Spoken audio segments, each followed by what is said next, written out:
Good morning. Welcome to another edition of Inquisition Update. My name's Tom Fress, and I'll be your host for the next hour. You're listening to FirstAmendmentRadio.net. Thanks for tuning in, everybody. Now we'll continue with our reading and discussion of this book, The Global Vatican, by former U.S. Ambassador to the Holy See, Francis Rooney. It's an inside look at the Catholic Church, world politics, and the extraordinary relationship between the United States and the Holy See, and you can get it from Roman and Littlefield and other major book outlets. I highly recommend this book. This book constitutes an admission that the Vatican, the papacy, controls both foreign and domestic policy, not just for the United States, but for the whole world. The New World Order is simply the Old World Order restored. And this book constitutes an admission of that fact. Now, last time we concluded with a discussion of President Truman, Dirty Harry, they called him.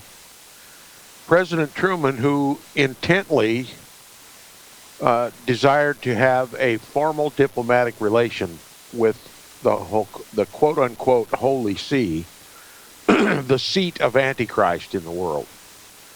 Now, Truman, just like his predecessor Roosevelt, had a personal representative. And communications were constant and effectual between the presidency of the United States and the Holy See at that time. As a matter of fact, foreign policy had been dictated to by the papacy for a long time. But what we're talking about is merely formal, open diplomatic relations with the Vatican. And Truman wished to appoint U.S. Army General Mark Clark to the position, and because of a protest by Protestants in this country, they stopped that nomination. They stopped the establishment of formal diplomatic relations between the United States and the Holy See. A protest about creating a formal, open relationship. But the protest, though it stopped the nomination of this formal recognition of the Vatican, should have been launched against the personal relationship between the President of the United States and the Vatican. It should have been against establishing by the Vatican of American foreign policy. You see, Protestantism was, at this time, was protesting on the face of things rather than the already huge gains that the Vatican had made already over the American government. The protest had already been watered down by futurism. The idea that the papacy and the history of the popes, every pope, from the first pope to the current pope at that time, Pope John the 23rd, were at the Antichrist. That the Antichrist is the office of the papacy. Instead, the Christians, Protestants particularly, had been taught that the Antichrist was just a single individual that wouldn't arrive on the world scene until just approximately 7 years before Christ's return. And he would sign a peace treaty with the Jews to allow them to begin animal sacrifices again, to allow them to build a temple again. Never mind that God no longer dwells in temples made with hands, and Jesus was the Lamb, and there is no more sacrifice for sin. You see how perverted futurism is? Not only did it preach and teach that the Jews must build a temple and begin animal sacrifices again, perfectly, once again, rejecting Jesus as their lamb, dooming them spiritually, but it it had already reduced the papacy from the Antichrist to the leader of the Christian world. And so the protest was, well, doomed to fail because it was only about an open relationship between the Vatican and the United States government, when that relationship had long been established and was already determining foreign and domestic policy for the United States. But we're going to talk this morning about that so-called attempt to appoint this representative, this ambassador to the Vatican. He says, not everybody thought the appointment was a bad idea. We're beginning the first full paragraph on page 111 if you're following along in the book. Not everybody thought the appointment was a bad idea. Remember, the Protestants thought it was a bad idea. Okay, they didn't want formal diplomatic relations with the quote-unquote Holy See, the seat of Antichrist. All right? It says a number of newspaper editorial pages came out in favor of it. So the question is, who runs the press?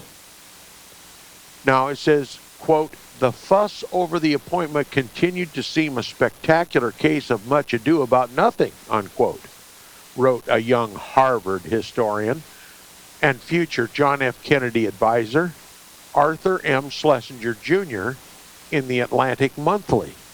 Quote, the Vatican is constantly in process of making political decisions. These decisions influence great masses of people. It is the injunction of elementary good sense that we should do what we can to make sure these decisions support rather than obstruct our own foreign policy, unquote. You see, the relationship, formal or private, has all to do with establishing American foreign policy.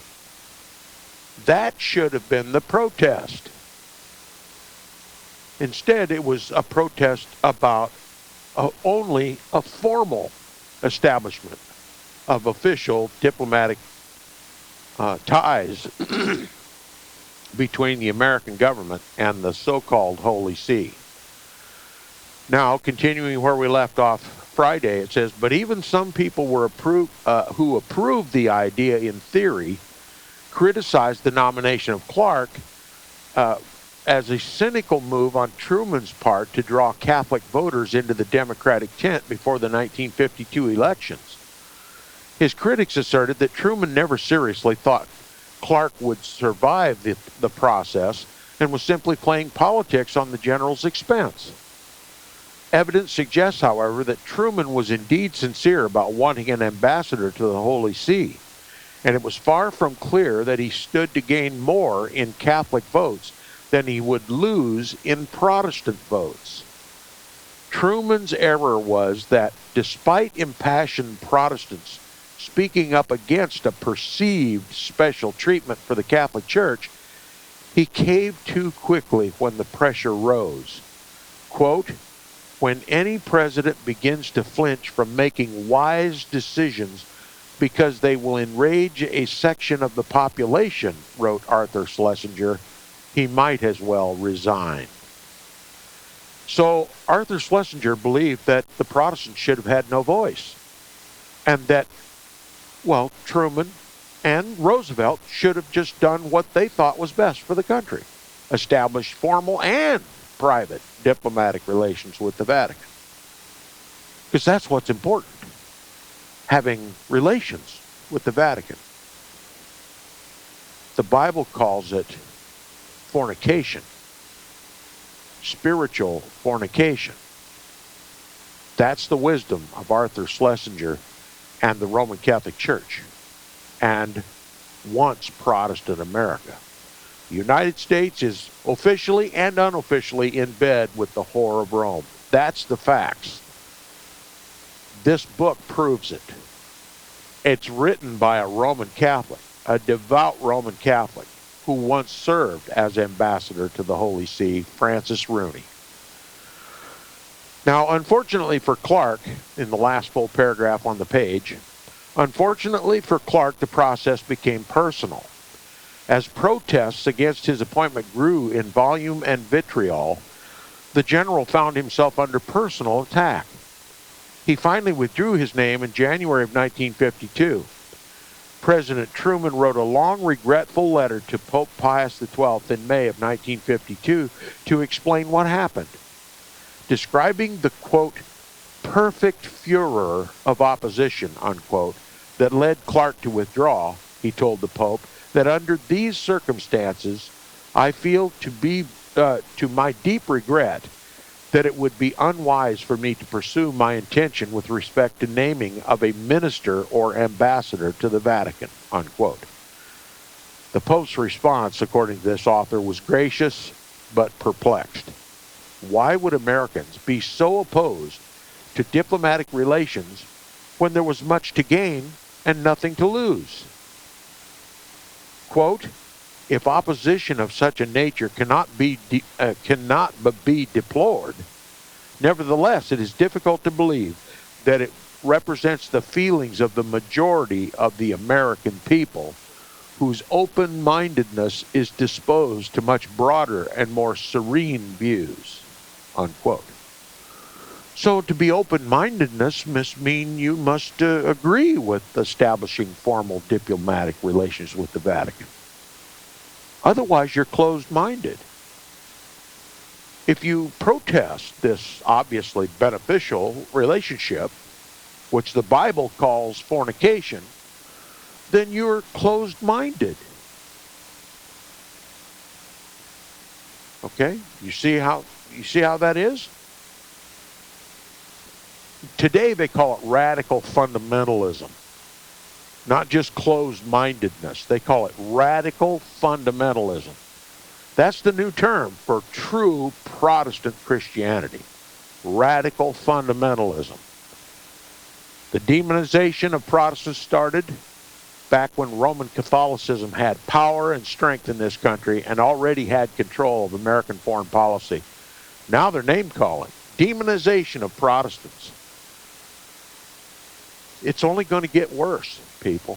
It is only going to get worse. Now, he says, while the Clark nomination was an obvious setback, too much had been achieved in the relationship between the United States and the Holy See to allow it to regress it to its pre-war state. After this, American presidents would never again ignore the Vatican. Only one president prior to Truman, Wilson, had met a pope. No president after Truman would fail to visit the Vatican at least once while in office. Did you hear that? Every single president since Truman has met with the papacy at least once during his term. And it seems the longer we go, well, the more frequently the presidents of the United States consult with the quote-unquote Holy See. It's full-time fornication in Washington, D.C. Full-time. There's informal relations, there are formal relations, and there are secret relations through the CIA and the State Department. And not only that, but the United States, with open arms, has welcomed the current Pope, Francis I, the first Jesuit Pope, to come and speak to the country at a joint session of Congress this September. Oh, you don't want to miss it. The Pope is going to guide the world away from financial disaster. The Pope is going to guide the world past, well, spiritual disaster.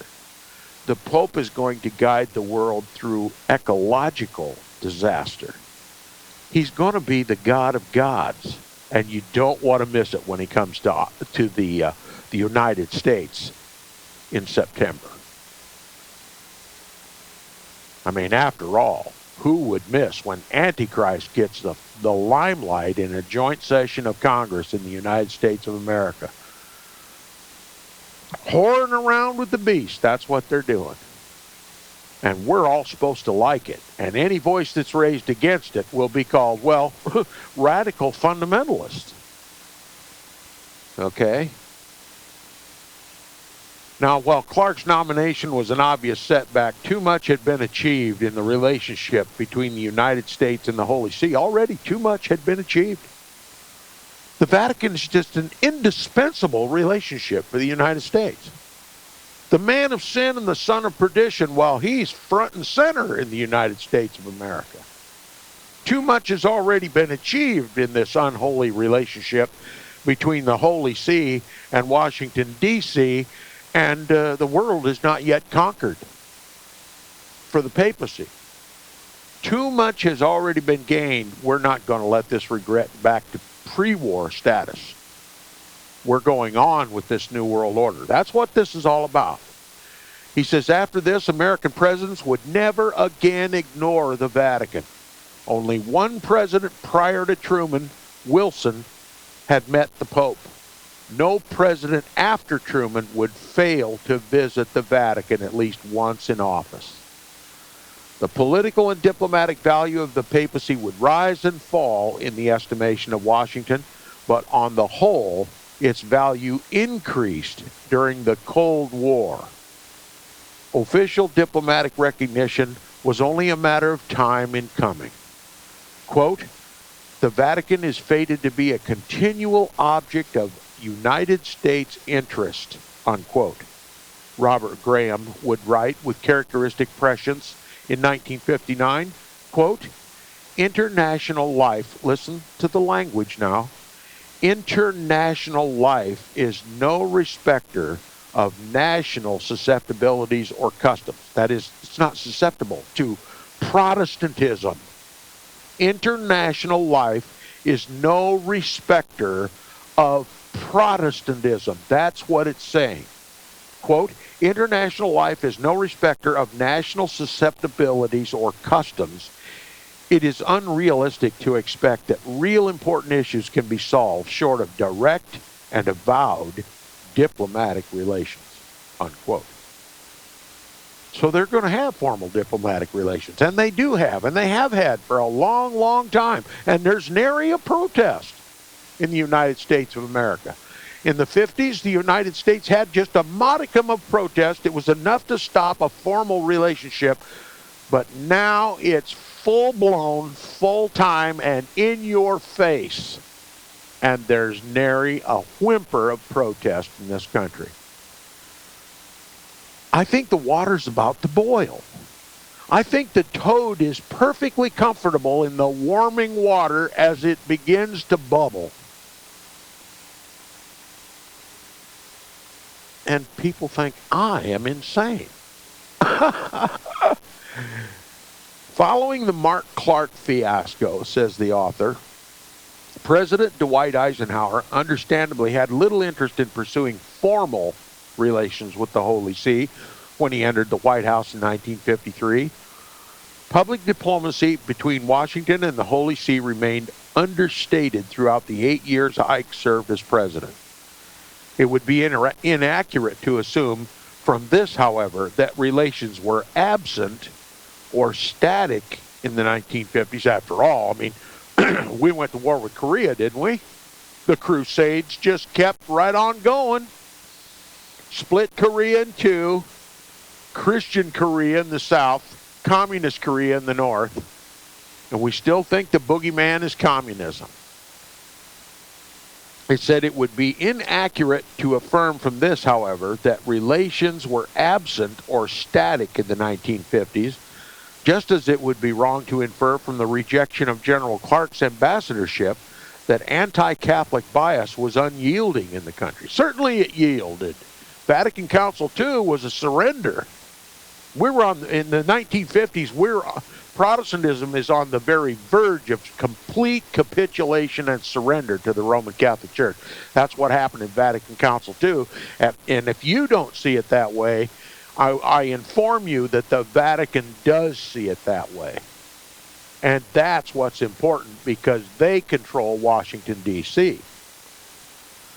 Now, he says the standing of the church, that is of the Roman Catholic Church, and of Catholics, grew dramatically in America during the 1950s. Okay? You've heard the expression, when Rome is in the minority, she's meek as a lamb. And when she reaches parity with Protestants, in other words, equal proportion of the population, they're sly as a fox. But when they gain the majority, they roar like a lion. That's what we're talking about. The 1950s, the lion is about to roar.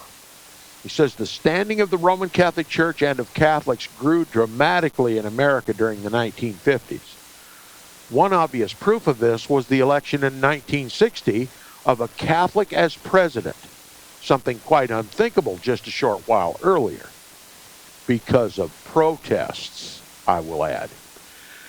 Now, to understand how this came about, how America changed between Clark's nomination in 1951 and John Kennedy's election in 1960, we might begin with U.S. foreign policy under Eisenhower. Here we go again.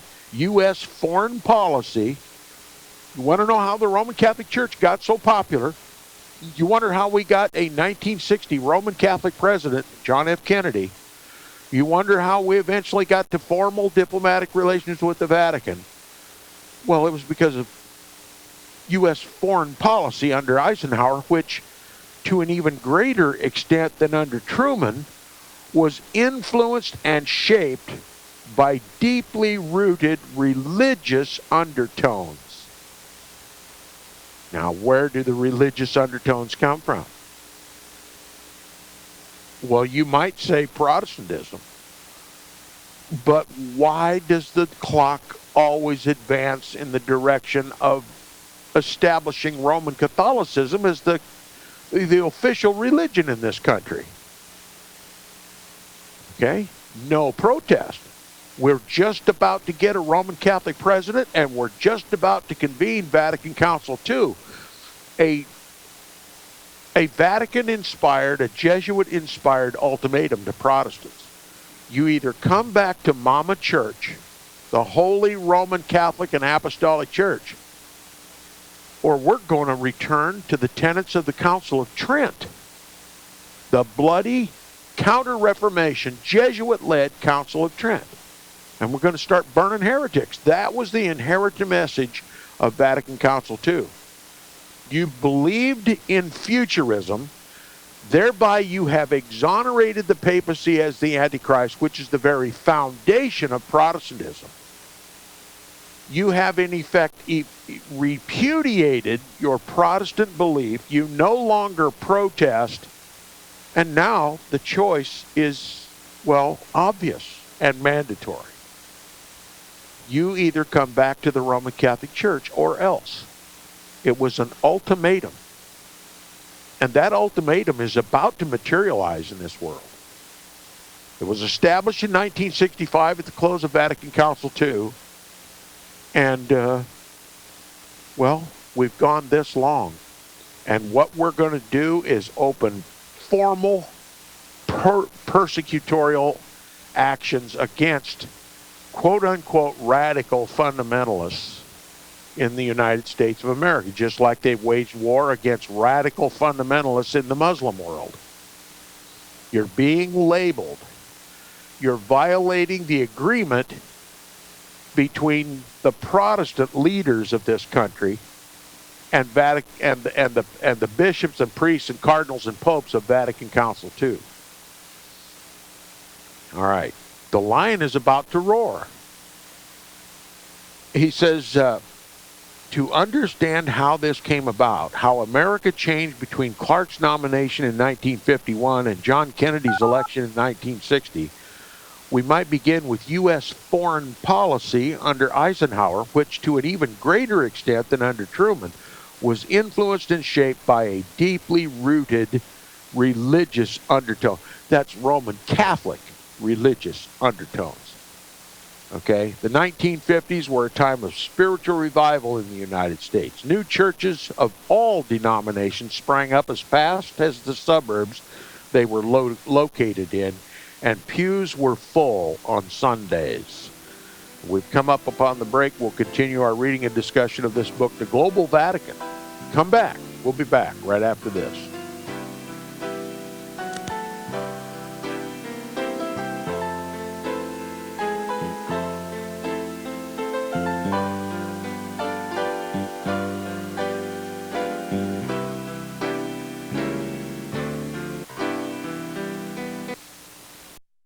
Visit crosstheborder.org, CROSS, crosstheborder.org, to get your print, EPUB, or PDF version of the book, The Rapture Will Be Canceled. That's crosstheborder.org. I know you all want answers, and believe me, so do I, and I'll do my best to get them. Despite Nicolas Cage's promise to do his best to get left behind rapture answers for us, don't hold your breath. Not everyone believes Left Behind is true prophecy.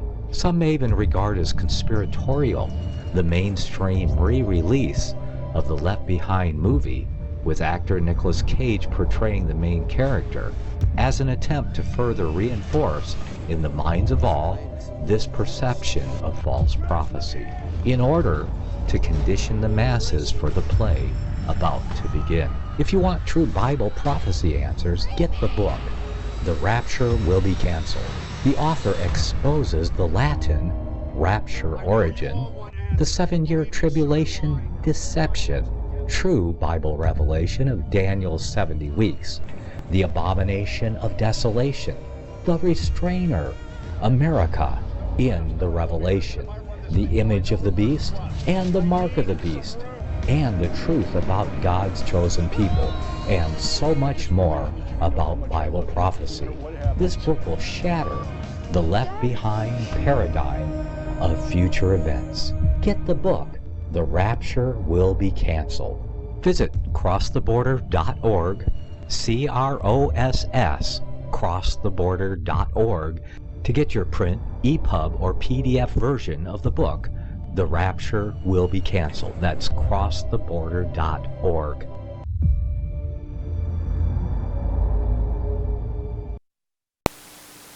I pledge allegiance to the King of Kings, and to his kingdom come, on earth as it is in heaven. One holy nation, under Heavenly Father, grace, mercy, justice for all. If you'd like to get a copy of this program, you may subscribe at FirstAmendmentRadio.com for only $45 a month, and you'll receive an MP3 CD weekly of all of our programs. As a bonus, we'll send you a password for our audio archives online. That's a $15 value. Or you may request any month of any program on one MP3 CD for a minimum donation of only $25, or any single program on tape, MP3 CD, or CD for only $15. You may do all of this online at FirstAmendmentRadio.com. Just follow the instructions to make a donation or subscribe. You may also adopt an hour of your favorite program. Please don't forget that most of the programs on FirstAmendmentRadio.com are listener-supported. Don't do internet? Then call 559-781-3773 and we'll be honored to help you. Thank you from all of us here at FirstAmendmentRadio.com.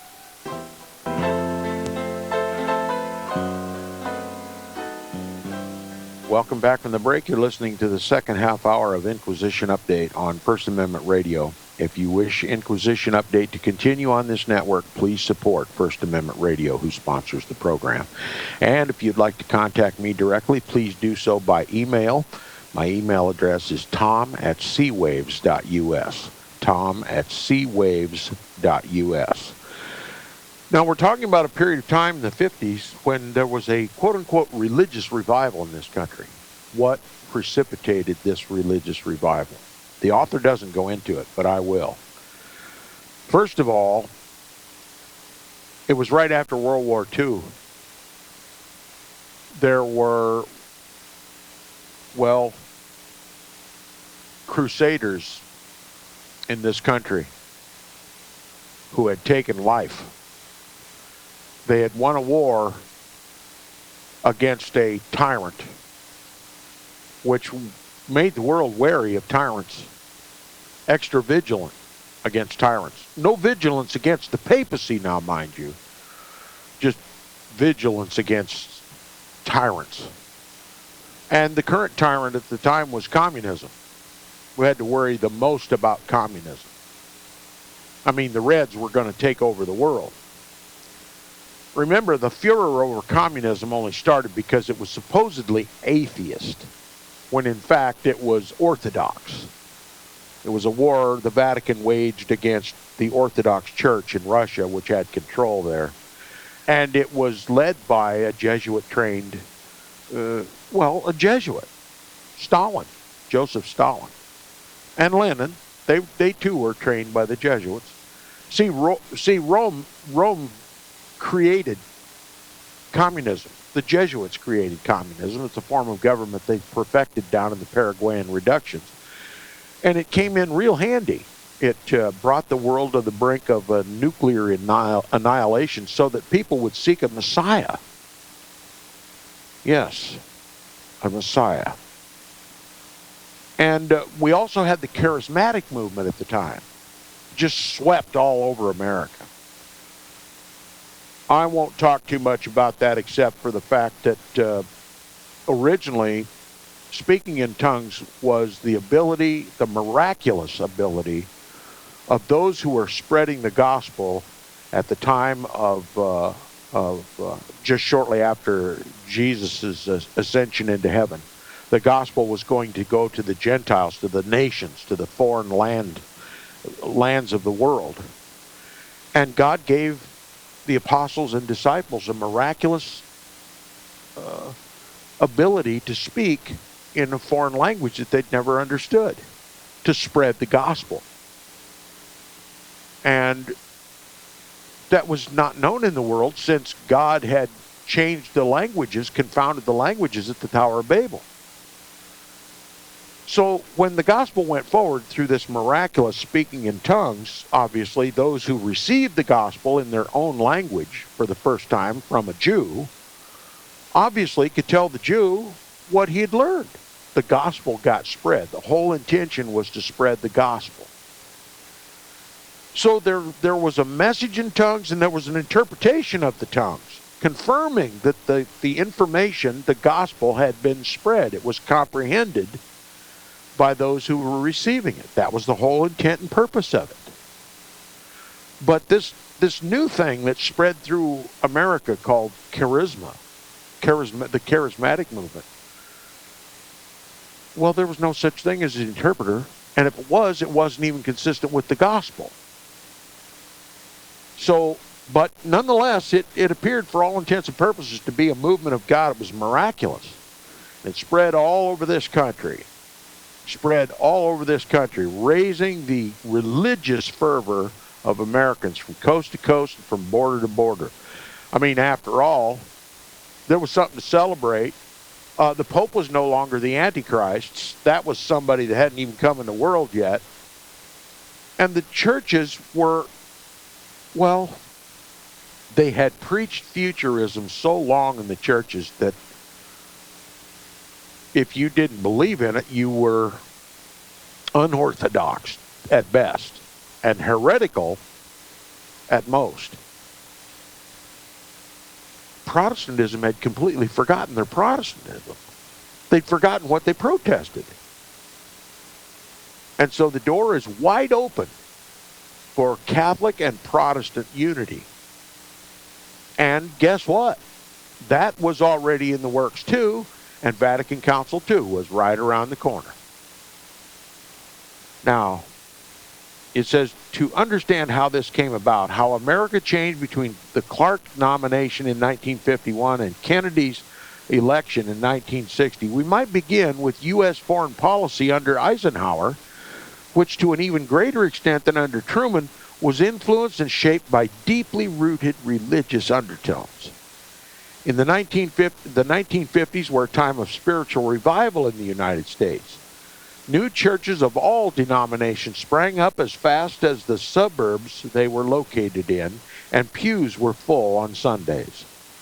The Eisenhower administration reflected the new American religiosity by inaugurating the National Prayer Breakfast and added the motto, quote, "In God we trust," unquote, to American currency. Obviously, they didn't tell you which God it is that they trust, but nonetheless, it's on your money. And of course, Christians insist that, it means God Almighty. Anyway, it's on our money. And don't you know our money is absolutely worthless? It doesn't even represent an equivalence in gold or silver. Roosevelt confiscated all the gold, didn't he? The money is absolutely worthless. And not only that, each Federal Reserve note represents a portion of the U.S. national debt. So when you go to the grocery store to buy a loaf of bread and you give the man $2 for your loaf of bread, don't you know that you took the bread and handed him a note? That's called theft in the Bible. And worse than theft, you gave the cashier a liability. It's not based in gold, something of intrinsic worth. It is based in debt. And they call this a Christian country. They insist it's a Christian country. They insist it's going to be so Christian that you'll be called a radical fundamentalist if you're not there in the pews on Sunday. Okay? That's how apostate this country is. It's just hard to wrap your brain around it if you've never heard it before. But common sense dictates this is not a godly country. He says, God had seldom been so much a part of American public discourse. The reasons for this are no doubt complex, but one significant factor was the rise of communism. Oh, yes, communism. The greatest of all fears, the greatest of all evils to be feared in the world is communism, right? Now, it says the atheism and dialectic materialism of Marx and Mao elicited a robust religious response throughout the United States. So they put up this big communist boogeyman.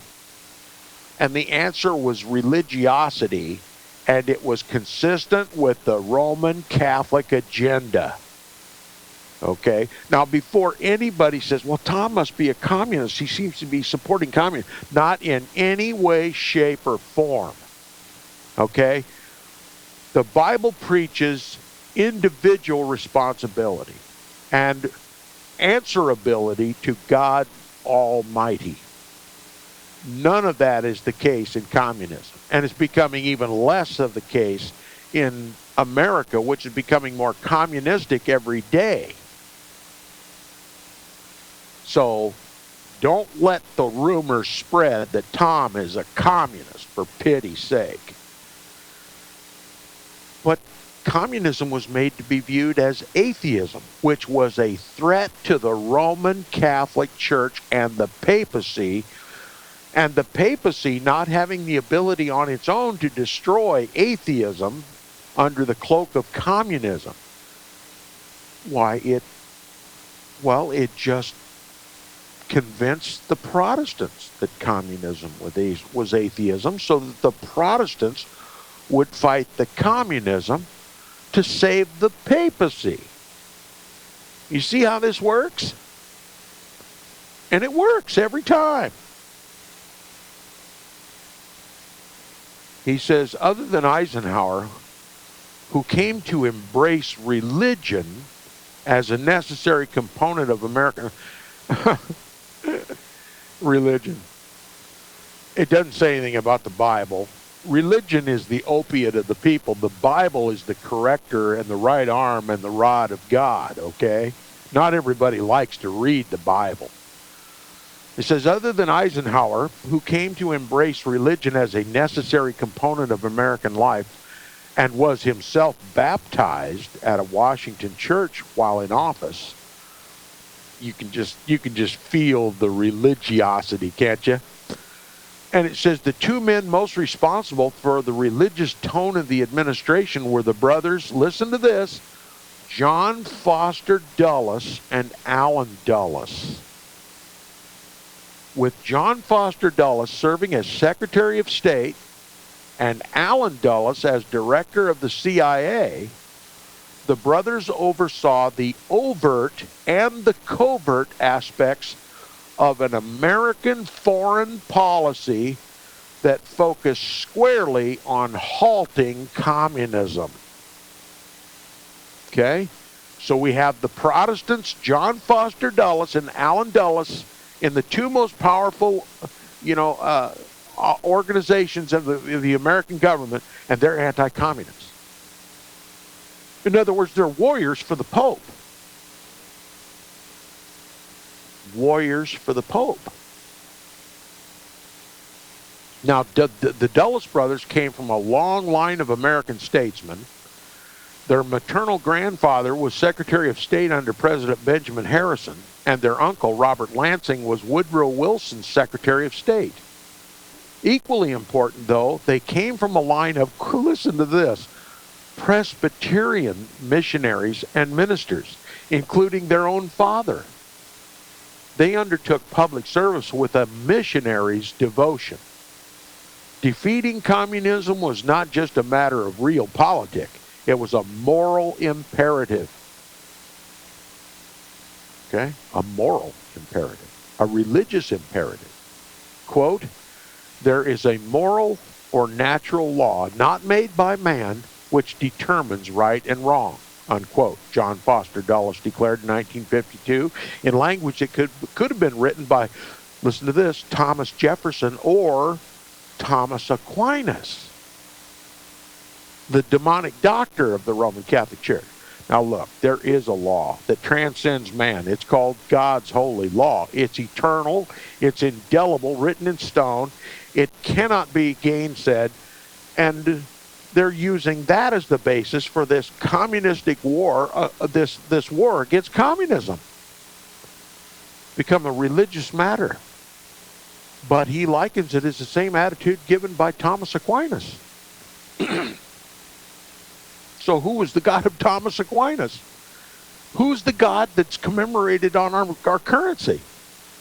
One might legitimately ask the question. He says, or spoken by Pope Benedict XVI in 2011, quote, and conformity with this law is in the long run indispensable to human welfare, unquote. Now, what law does Pope Benedict XVI count as, well, God's law? Roman Catholic canon law.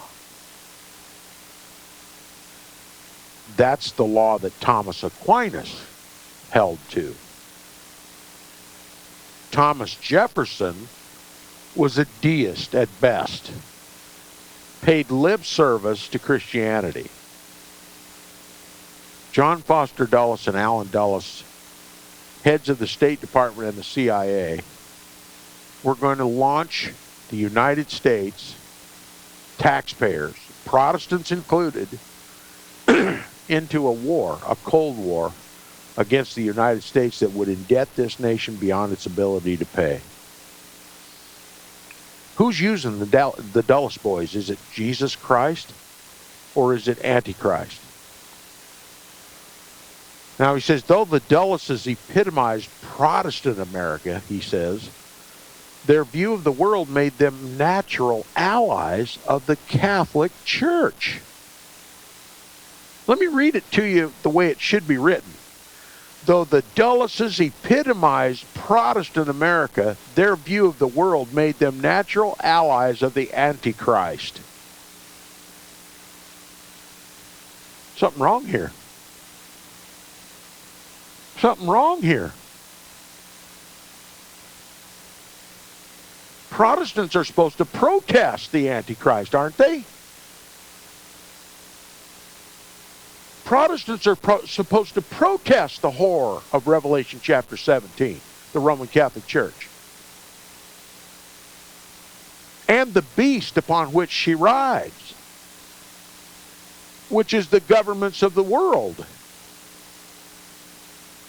But the Dulles brothers, supposedly Protestants, they don't protest the beast. They don't protest the woman. They're ready to go on a crusade for the woman. And they're going to use the beast to do it.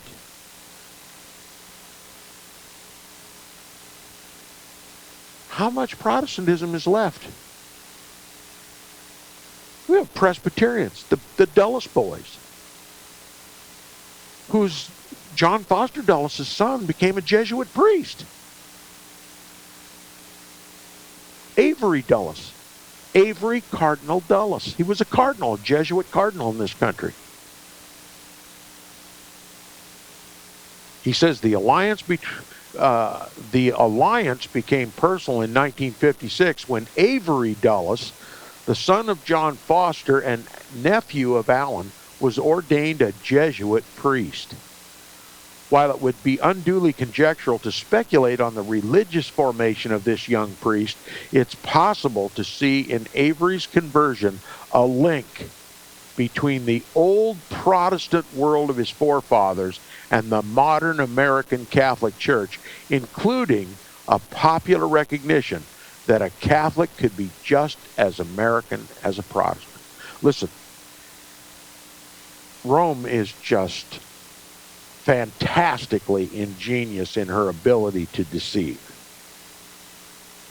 In the colonial period, when there was no fellowship between Protestantism and Catholicism, no tolerance for Catholicism in the Protestant colonies, why, the whore of Rome just had them defend their country mutually so that they could both be Americans. Now, since we're both Americans in defense of our country, why, maybe Catholicism isn't so bad after all. And maybe Protestantism isn't so bad after all. You see how the lines of the holy and the profane have been blurred? And now the holy is mixed with the profane till you can't hardly tell the difference. You got the ecumenical movement that is, well, we all serve the same God by whatever name, whether Muhammad or Allah or, you know, Jehovah or Shinto or, you know, Inanna or, you know, Semiramis. We all serve the same God. That's what Billy Graham said, didn't he? That's what Billy Graham said on international television. That's right. Counted as one of the best Protestant pastors in this country on international television, on the Larry King Live show, saying, well, I think good Buddhists will go to heaven. So that's what the ecumenical movement gets you. It gets you a global religion. And it's all in the name of saving the world from nuclear annihilation. Just like the Cold War. Now, he says the changing attitude about Catholicism in the 1950s was driven by at least two engines in American life. The demographic shift of the post-war baby boom and anti-communism. Like their Protestant compatriots, notice the language, like their Protestant compatriots, Americanism, right? Young American Catholic men returned from war where they had made up more than a quarter of the armed forces, married and had children, and moved to the suburbs.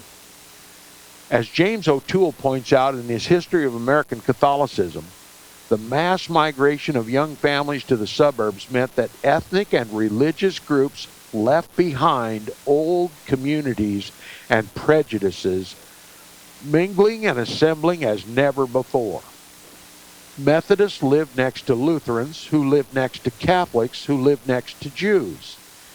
Even if they attended separate churches and synagogues, their children played in each other's backyards. The equally American experiences of the First Amendment and the melting pot continued to stimulate religious pluralism on the one hand and cultural cohesion on the other. Is it unity? Is it progress? Or is it anti-Christ? Anti-Bible? He says, beginning with the early responses of Pope Pius XI and Pius XII to communist ideology and teaching, the position of the Catholic Church was clear. By the late 1950s, Catholics were widely perceived as one of the most vocally pro-American, anti-communist groups in the country.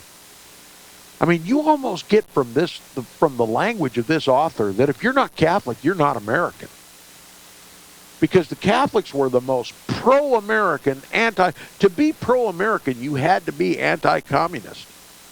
And nobody was more anti-communist than the Catholics. Why? Because communism represented, well, the doing away of the Pope. The doing away of Roman Catholicism, which is the Church of Jesus Christ, according to Roman Catholic teaching, outside of which there is no salvation. Now, if the Roman Catholic Church can recruit these heretic Protestants to fight their battle against communism, all well and good.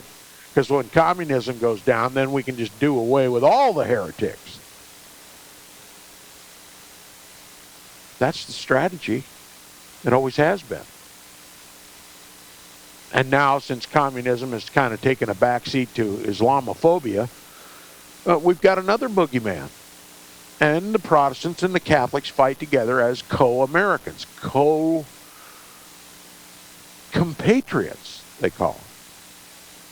Completely have forgotten the protest and are oblivious to the fact that it is Rome who foments these wars and conflicts. And every day, the world gets closer and closer to a new world order. A global government. And the papacy sitting on his marble throne in the gold room in the Vatican just licking his chops.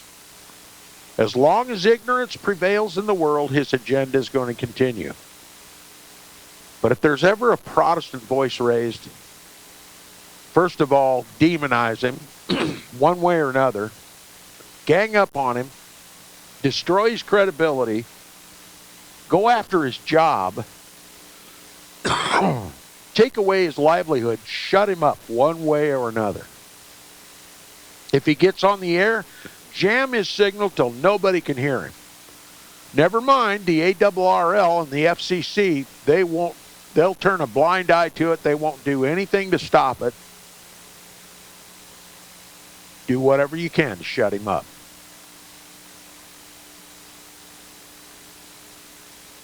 And there's not enough protest in the country to even care what happens to the Protestant voice in America. He says Catholicism was now prima facie evidence of loyalty. If you were anti-communist, you were American.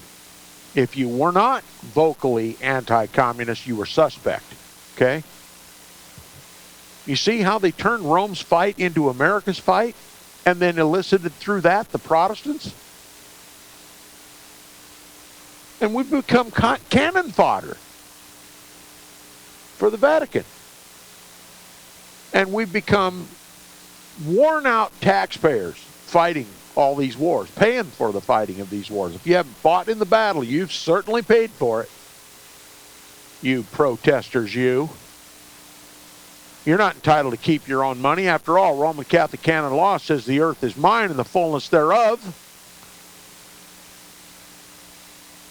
You're slave of the Pope.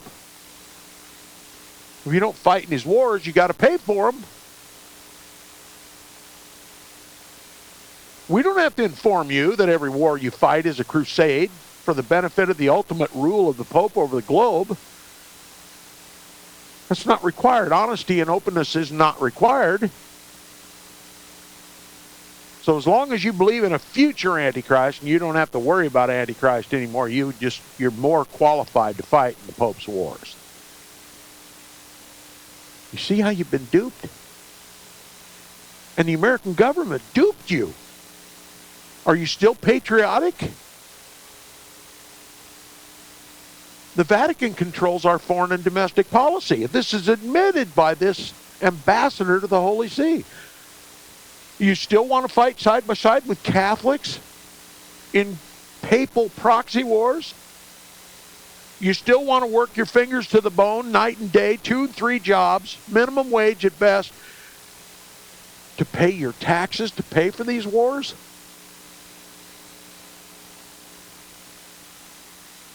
He says Catholicism was now prima facie it says Catholicism was now prima facie evidence of loyalty.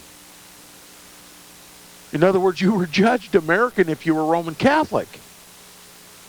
Because if you were Roman Catholic, you were the best anti-communist on the planet. And if you weren't Roman Catholic, you weren't American. And all of this during the great revival, the great Christian revival of the 50s and 60s.